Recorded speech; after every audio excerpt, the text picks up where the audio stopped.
Hey guys, welcome back to the channel, and today I'm reviewing the Transformers Studio Series Rise of the Beast Rhinox. And this figure is I'm going to say way better than the old Kingdom Rhinox. I have to go get that figure to do some comparisons, but before I start the review, I'm going to show you guys the instructions right here.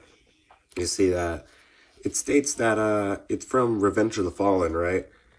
But this character right here is from Rise of the Beast, but the instructions state that it's from Revenge of the Fallen. I find that kind of funny, and I just wanted to mention that. I didn't know if you guys noticed this before, but it says Revenge of the Fallen, which is very interesting. Very interesting. I don't know why they did that, but they did, and errors. Anyways, back to the figure. This guy, bro, the paint details on this figure is amazing. I can't believe, well, okay, maybe not the paint itself, but the details, the details on the figure is really good. The paint is kind of bland. It's a bit bland. It's just really this gray with this little bit of copper on the figure itself. But, you know, all the dents and the scratches, and it just has so much sculpted in detail. It just looks amazing. It just looks really, really good. It really does look like he's been through war with the Predacons for a long time. Yeah, just all over this figure. You got the dents here. We got the scrapes and scratches. Looks like from maybe Beast Megatron, where he scratched him or something. I don't know. It's just an idea. Just so many built-in details. It just looks really good. You know, just all this built-in detail underneath the abs right here, like that just looks amazing. Yeah, just really good looking all over this figure. Yeah. Anyways, moving on to articulation. This guy is very bulky, like especially in like the arms and like just the top portion is just really bulky, but for such a bulky figure, he has pretty decent articulation. You see that he has a 360-degree waist. You just kind of have to move his tail out the way, but you can get a full 360 with the waist. So, you know, that's pretty nice. And then you also, his legs can kick out this far. It's pretty far out, and he can kick back that far, which is pretty good. That's actually really good. And then his arms can go out, do a full 360 around. It can go out, but you just have to move the shoulder piece right here. Right here, you get this shoulder movement, arm. But you know, he has pretty good motion overall for this bulky figures. Yeah, overall, pretty good motion. You get him some cool poses. His knees has about a little more than 90 degrees, it looks like. A little more 90 degree bend. I believe that's all the articulation he really has. Now I'm going to get his accessory out. Let me show you guys that. So here's his accessory. You see, it's just a basic hammer, you know.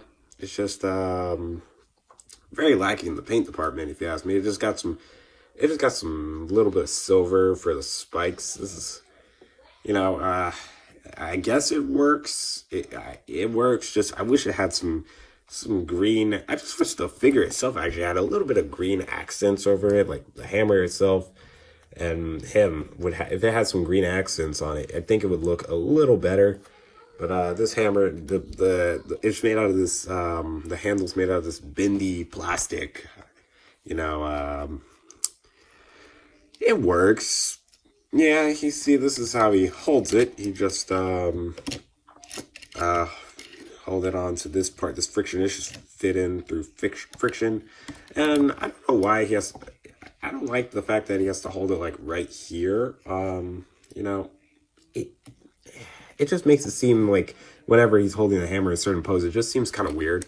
But it does work, I guess. It might be a little too small, but I think it looks pretty good overall. When you do get him some pretty cool poses, let's see what I get him in. You get him in something like this, you know, like he's about to charge at you, getting ready to hit you with the hammer, you know. I think get him in some pretty cool stuff. Now, I'll get into this where the storage is actually very lacking, but that's when I transform them. Now we're going to move on to comparisons. I'm going to get the old Kingdom Rhinox figure. So here's the old Kingdom Rhinox figure. Let me just get it into frame. Here's the, hold on, is that good? All right. So here's the old Kingdom Rhinox figure, and you see that they're roughly the same height. Kingdom being a little taller thanks to the Rhino head up here, but you see that they're overall similar height. They see where they are very different. One has a Rhino head, one doesn't. This one's green. Like, there's just so many differences between the live action and the Netflix show, the OG original Beast Wars series. But overall, this figure isn't the best. It just feels so much more flimsy compared to this guy. This guy has more bulk. Like, it's just this one in the back's also just, it's so hollow. I never really liked the hollow bits that we had back here, the way his arms work. Like, completely changed that with this one. This one just feels so much nicer and more premium than the other one. So, you know, that's just better overall. Here is Rise of the Beast Bumblebee. So you see how a pretty average scale deluxe lines up, scales up next to Rhinox. Dang, this guy keep falling. So you see that there's a big height difference. Big difference in height. Anyways, definitely this guy's pretty tall. I plan on getting Cheetor and Primal so we can complete the other two. I don't plan on buying Air Razor just because it's very inaccurate, and I don't really like that figure. The mold is good, but overall just the details in general is what I really don't like. But other than that, we are most likely going to be moving to the transformation of Rhino. Oh, by the way, I want to let you guys know, I want to ask you guys, should I show the transformation in the video, or should I just skip to the robo mode? I don't know if you guys want me to do that. If not, I can incorporate that into the video. But let me know in the comments. Let me know if you guys want me to do that now. But for this video, I'm just going to skip to transformation. Here is Rhinox in his amazing looking Rhino mode. Now this guy is definitely, I'm going to say this again, it's definitely better than Kingdom. Again, this guy just don't disappoint. Now, Rhinox still has a lot of his dents and small details that he has all over the figure. You see that the one from his back, the dents here. You know, overall, it just is a really cool looking Rhino, even though it's in this gray color. I think it looks really accurate to the movie. I'm just going to say that right now. It looks very accurate to the movie. Anyway, moving back to the paint details. See, he's still got the nice copper color on his arms right here. You got it right here. That's kind of the only place where he has the copper detail where it's noticeable. It's just a little right here, mostly just on his arms. Got this nice metallic silver color right here, make it look like the metal effect. See the weathering right here. It's just really, really good looking. Like, it looks like this toy is like old, but in reality, it's actually just how they painted it. I think that's a pretty nice touch though, just the way it looks. Now, the Rhino tail. This is not really what I'm liking here. I don't really like the Rhino tail. The Rhino tails usually don't really look like this. They kind of look like this. So that's what Kingdom does better here. But, you know, we're not going to talk about the Rhino tail. But other than that, the back of it still looks pretty good. You know, it just looks really good. Now we're going to move on to Rhino Articulation. You see that his head, it can look up this far, look down this far.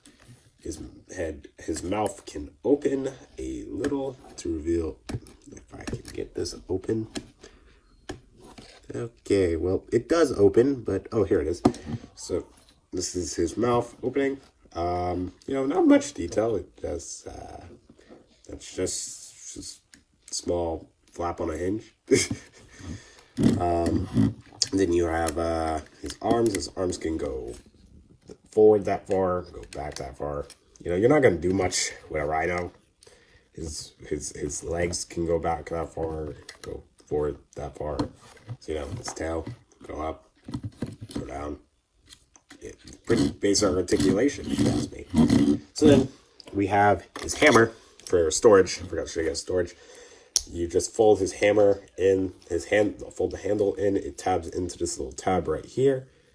And then you just take this peg, which goes right up here. And, you know, it's not the best it's storage. Hooray for storage if you like storage. You know, it's there if you like storage. Personally, this is pretty lazy storage. They could have just stuffed it underneath here somehow, make a spot for it. I don't know, but, you know, I'm just going to remove that.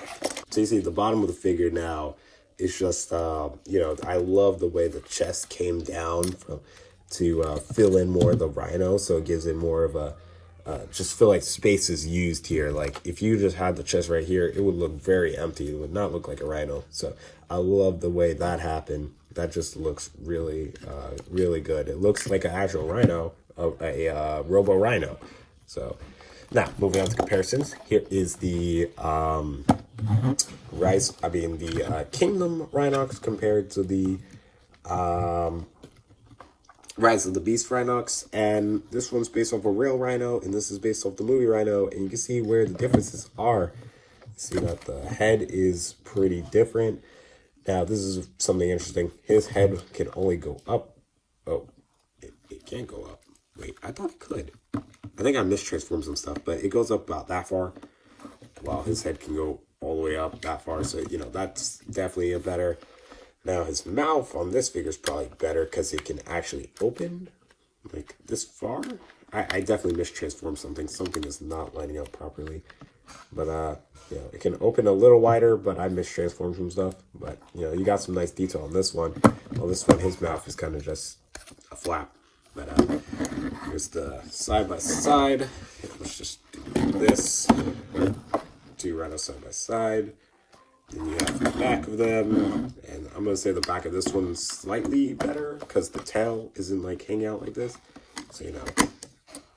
Then the under of both of them. And, you know, it's just, overall, I'm going to say this is the better figure. And then here is a basic car, Bumblebee's Rise of the Beast mode. You see how they look side by side. So, you know, it's pretty big figure overall. Yeah, overall, this is a really good figure. They both, really good figure overall. I say a solid, probably 8 out of 10. So yeah, that's basically my review on the new Transformers Studio Series Rhinox. And I say definitely pick this guy up. He's a really good figure. He's definitely better than the Kingdom one. So if you guys are looking for a better Rhinox figure, then definitely pick this guy up. So thank you guys so much for watching. Make sure to subscribe, like, and comment. Stay tuned for the rest of my videos upcoming. Later.